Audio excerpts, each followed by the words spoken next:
आगे चलते हैं। प्राग ज्योतिषपुर में भौमासुर नाम का दैत्य राजा, जिसने 16,100 कन्याओं को बंदी बना रखा है, उसका संकल्प है कि जब ये 20,000 हो जाएंगी तो इनके साथ मैं सामूहिक विवाह करूंगा।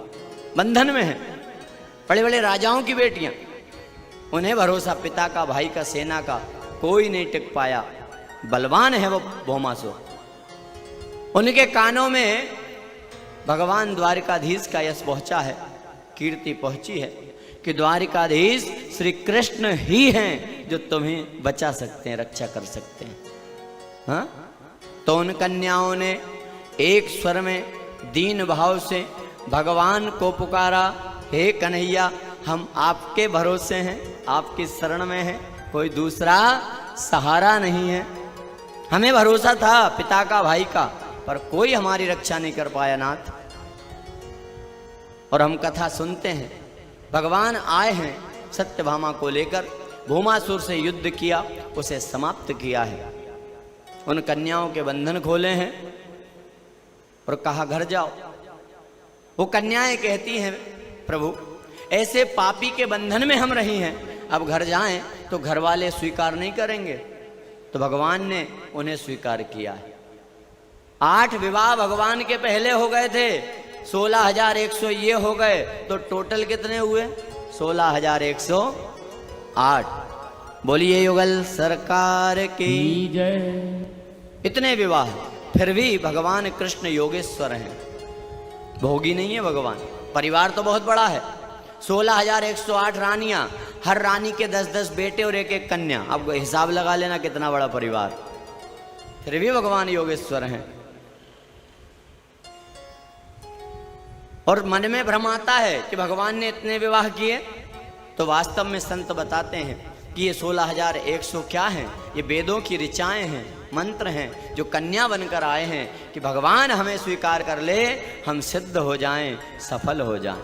हाँ? अनेकानेक कारण संत बताते हैं।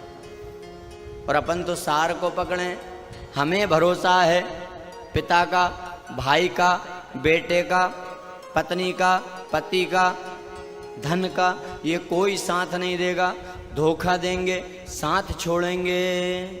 हाँ, कब तक साथ देंगे? ये शरीर कब तक साथ देगा? घराने भूमो पशवो ही गोष्ठे, नारी गृहद्वारी सखा श्मशाने, देहस्थितायाम परलोक मार्गे, धर्मानुरागो गच्छति जीव एकः। धन संपत्ति मकान जहां के तहां रह जाएंगे, पत्नी घर के दरवाजे तक छोड़ेगी, समाज रिश्तेदार शमशान तक, ये शरीर चिता तक, उसके बाद ये जीव अकेला। कौन साथ देगा? तो जो साथ दे उसका साथ कर लो, और परमानेंट करना हो। उन कन्याओं ने दीन भाव से पुकारा, भगवान आए। और हमें चाहिए हम भी दीन भाव से पुकारें, हर श्वास पर पुकारें। क्यों? क्योंकि हम नहीं जानते कौन सी श्वास आखिरी है। कोई जानता है? हाँ? हर श्वास पर कहते रहो तेरे भरोसे हैं द्वारिकाधीश। हाँ, उन कन्याओं ने पुकारा था, और आप भी पुकार लो। उनका नाम, हाँ, कई लोग कह रहे हैं, हाँ, ये इच्छा नहीं हो रही यहां से जाएं। हाँ, एक दादाजी आज सुबह कह रहे थे, गुरुजी अब तो कोशिश करूंगा कि मेरी पूरी पेंशन यहीं खर्च हो। हाँ, हाँ, ऐसे हैं द्वारिका। आप दर्शन करो ना तो ऐसी इच्छा होती है बार बार देखते रहो।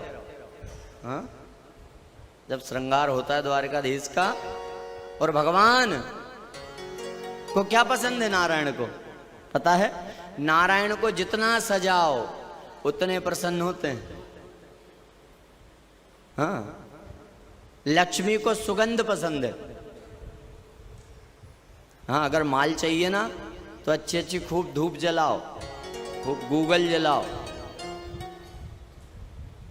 पर भगवान सजने का है शौकीन, कहीं नजर न लग जाए, ऐसा कर दो श्रृंगार सब देखते रह जाएं। 3-3 4-4 बार लाइन में लगे लोग। हाँ, उसको देख लो ना तो कुछ और देखने की फिर इच्छा नहीं होती। ऐसे द्वारिकाधीश।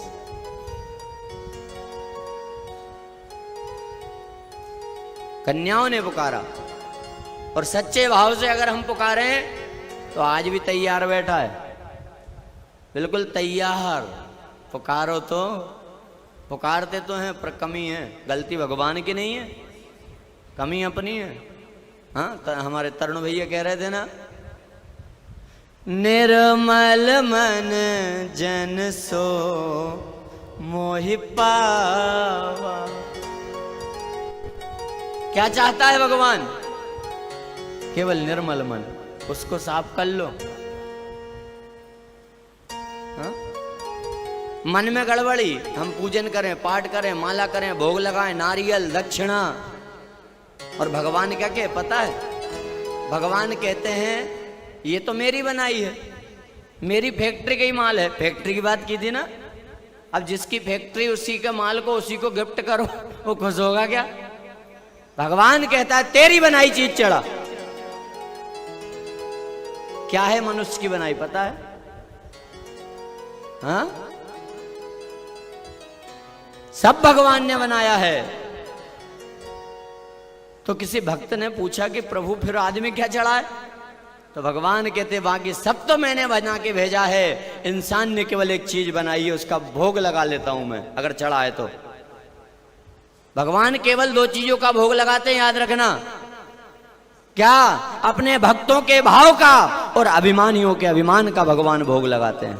जो आपने पकड़ कर रखा है, धन का, पद का, बल का, रूप का, ज्ञान का, जो होशियारी पकड़ कर रखी है, उसका भोग लगाइए, तुरंत स्वीकार करेगा, तुरंत। और गड़बड़ी है तो 24 घंटा सिर पटकना कोई मतलब नहीं।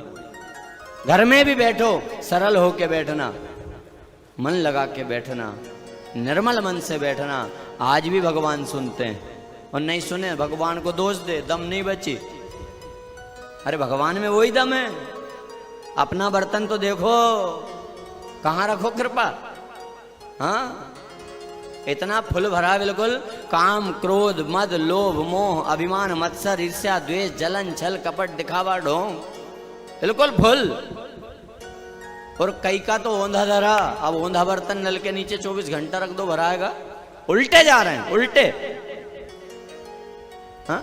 अरे जीवन मिला, माला करो, पूजन करो, पाठ करो, मंदिर जाओ, दर्शन करो, सेवा करो, सत्संग करो, दान, तीर्थ, व्रत, तपस्या। हाँ? आलस आता है। हाँ? बहाने बनाते समय नहीं है। अरे सुबह जल्दी उठ जाओ, ऐसे नहीं उठते। फिर वो तो डॉक्टर बोले, तब देखो सुबह 4-5 बजे से घूमना शुरू कर दे। क्यों? डॉक्टर ने कही ये पैदल चलो, तो पहले ही चल लेते ना, ये मौका ही नहीं आता। और जाए ना तो घूमने जाओ, ऐसी जगह जाना कि घूमना हो जाए, परिक्रमा हो जाए, भगवान के दर्शन हो जाए। उल्टे मत जाना। आजकल लोग घूमने तो जाए, उल्टे जाए, उल्टे। सीधे चलो।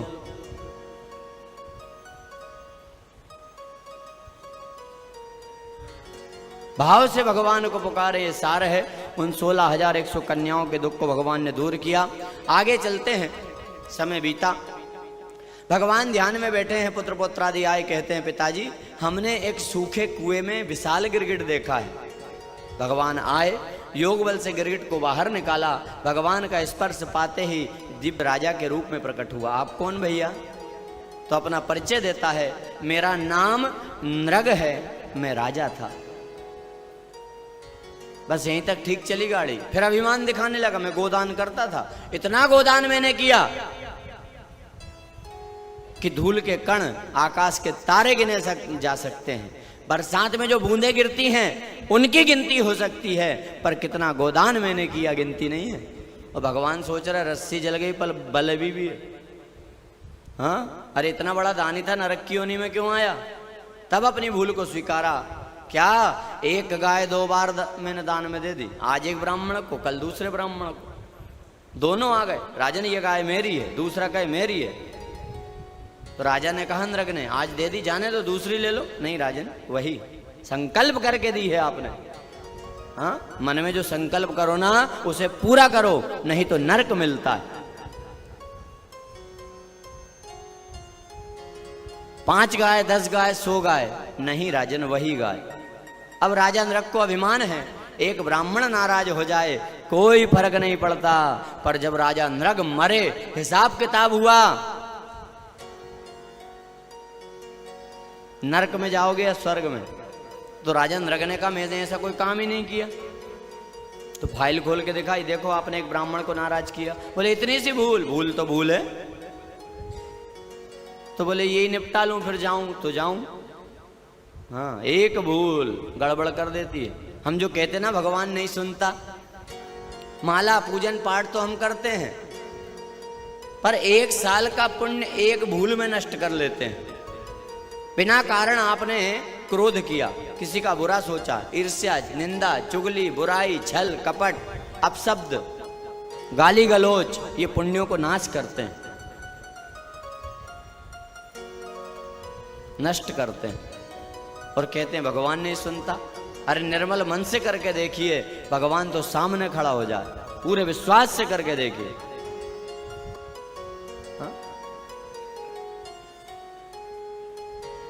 विश्वास बड़ा कठिन काम है, और विश्वास अगर हो जाए तो भगवान तो हमारे साथ, हमारे पास है 24 घंटे। और आपको बता दें क्या, जो सच्चा भक्त है उसको तो भगवान कभी नहीं छोड़ते। हाँ, जहां भक्त मेरो पग धरे वहां धरूं मैं हाथ, आगे पीछे मैं चलूं कभी ना छोड़ूं साथ। सच्चे भक्त। राजा नरक को अभिमान आ गया, अरे भगवान का भक्त तो सरल होता है। ये कहा था ना एक दिन, जो भगवान का भक्त होगा वो सरल होगा, कितना ही बड़ा हो। और अगर अभिमानी है तो वो भक्त नहीं हो सकता।